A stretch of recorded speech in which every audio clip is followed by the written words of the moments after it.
All right, what's up, everybody? Happy race day. Finally, we're back, getting able to record a video for you guys. It's been such a busy year with just personal, updates, a lot of positive stuff that's been going on. And then love the age where like everyone's getting married. So it's just been wedding after wedding, a lot of traveling, a lot of heading out of town, a lot of business trips, things of that nature. But finally, I'm around. I got my coffee with me this morning, just typed out the sheet. I'll post it up on Twitter. It's at Fast Cars FM. But I wanted to just real quickly kind of run through, the picks video basically. So we're at another road course. This road course is more of a high speed road course. So we're just coming off the Indy road course. That one is, somewhat high speed as well, but it has, some slower, more technical parts where Watkins Glen is, you're pretty fast the entire time. Still relatively the same type of strategy. It was kind of crazy seeing the Indy race go green the entire time. Be curious if we get that again today. Most likely not, but it doesn't really matter too much. Main focus is let's try to find plays that can give us place differential upside or just drivers that can finish well. Not really a ton of laps. Different strategies, different drivers are going to be cycling to the lead. So it's going to be hard for, in my opinion, like single dominator, two dominators to just really control and take over this race. We might see that. But even if a driver leads, 40 laps and then they get spun with like 10 to go and they finish, 23rd, it's not going to be a very good, DFS day for them. So really really want to look at performance on exclusively the next gen road courses that these drivers have been at, and we want to dive into practice data this weekend, see how they look. So pretty interesting slate. You got Elliott, Larson, Truex, Reddick, and Bell up there. My favorite three plays out of this range are going to be the top three for a couple of different reasons. Elliott and Truex, you can kind of rope them together.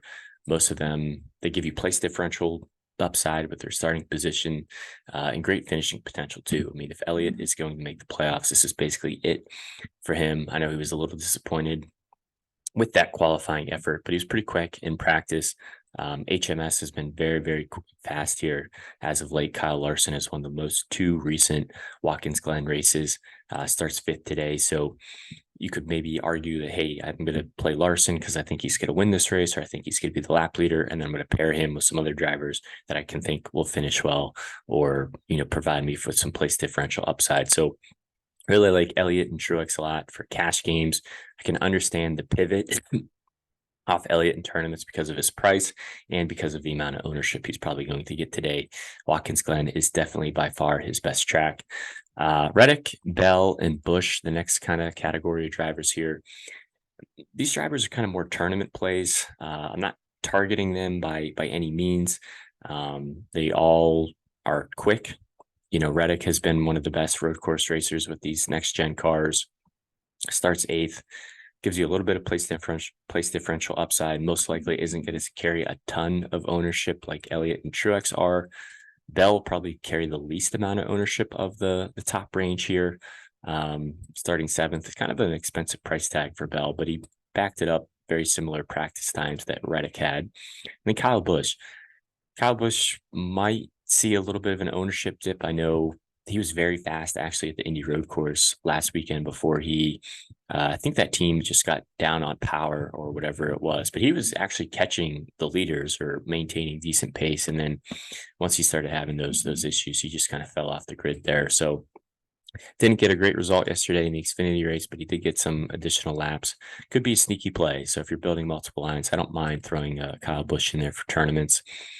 Crazy to see Michael McDowell at $9,600, but it's probably warranted. I mean, he's been, if not one of, the best road course racers in the next gen here. And he's got another strong, opportunity to go back to back. Like Buescher went back to back. I wouldn't be surprised to see McDowell go back to back either. Starts third, really likes his car, really likes his chances today. Again, tough competition. It's really tough to win in the Cup Series.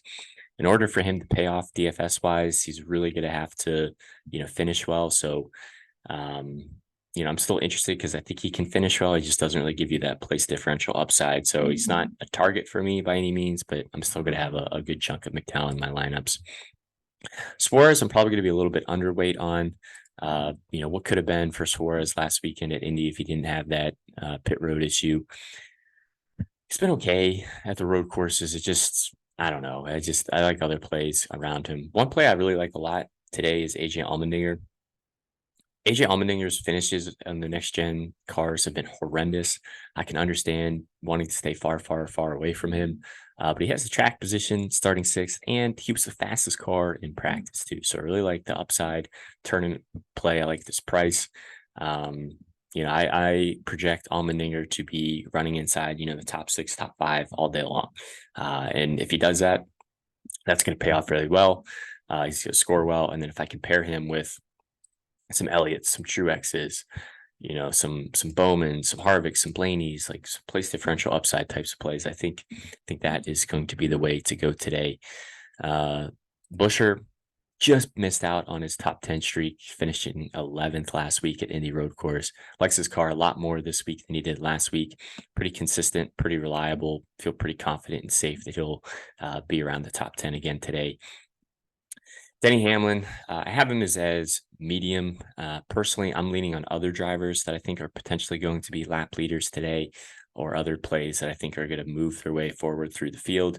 I think Denny has great track position. The only issue is he doesn't give you any place differential upside at all. So if he doesn't finish first, he's basically losing you points through place differential. And there's not a ton of laps today either. So I think for those reasons, I might bump down William Byron to medium.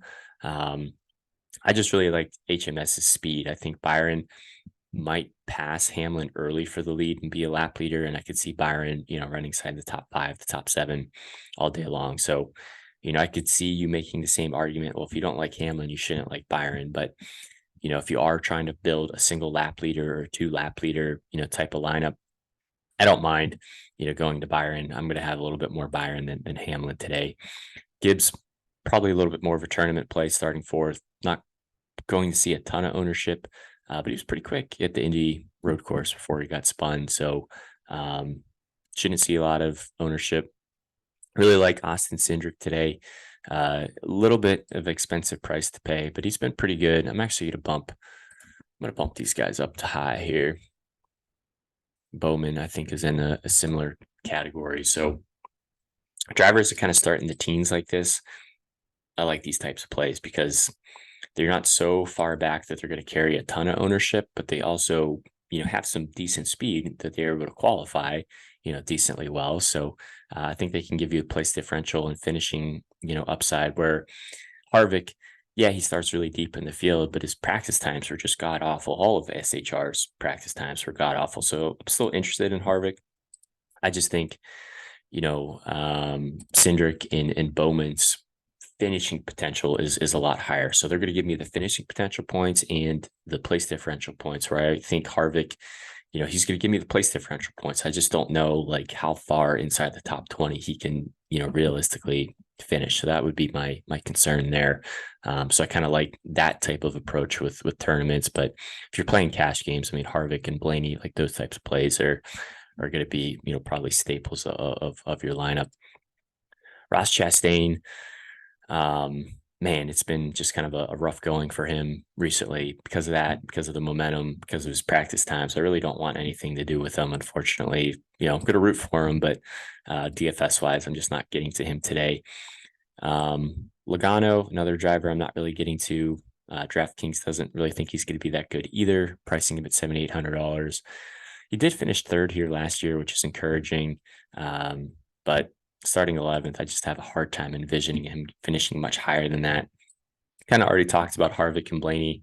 Both of them don't qualify well in road courses. Road courses aren't necessarily their things, but they're in good cars, good equipment, good drivers, relatively a long race. They'll figure it out. They'll be able to move forward today. Briscoe's kind of in the same category.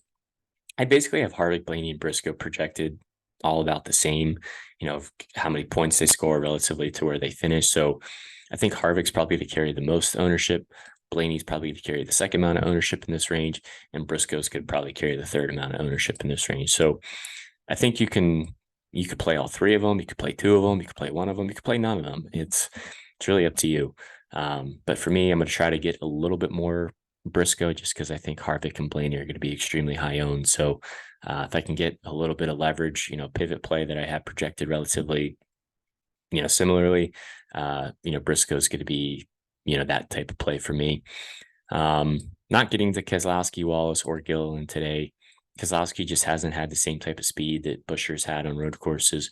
Bubba Wallace is not known for being a road course driver.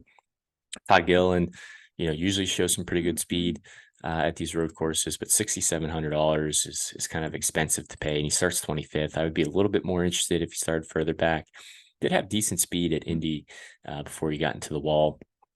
Eric Jones burned a lot of people, including myself, last week, but it was more of a mechanical issue that was holding that car back. Again, doesn't look like necessarily a great play this week, but if you're paying up for some of these drivers up here, you're going to need some drivers down here as well. So Eric Jones starts deep in the field, relatively a safe play. Don't mind going there. Dillon starts a little bit too high for me. I think he finishes around where he starts.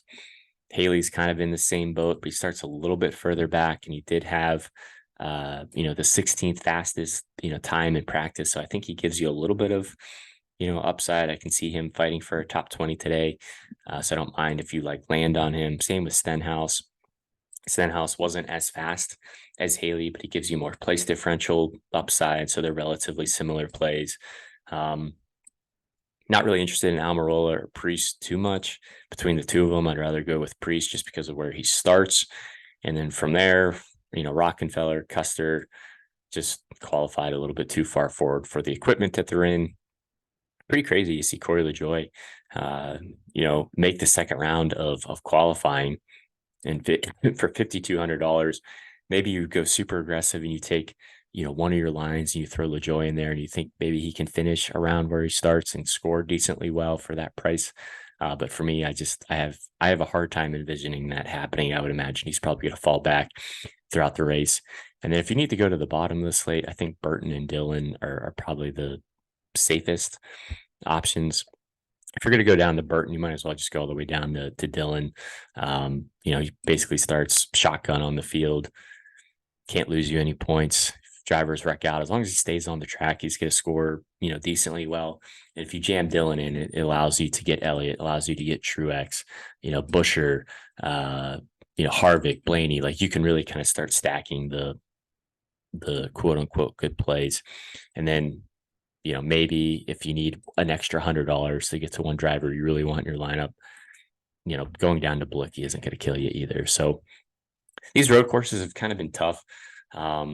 It's trying to determine, what plays up front are going to stay up front that are going to score well, and then what place differential plays are going to come forward, and what place differential plays that aren't going to come forward that look like really good plays that are going to stay, further back in the field. So pretty crazy. This is, be this week and then next weekend with Daytona, and we're going to be talking about the playoffs already. So hopefully that's been helpful. If it is, dropping a like on the video is always appreciated.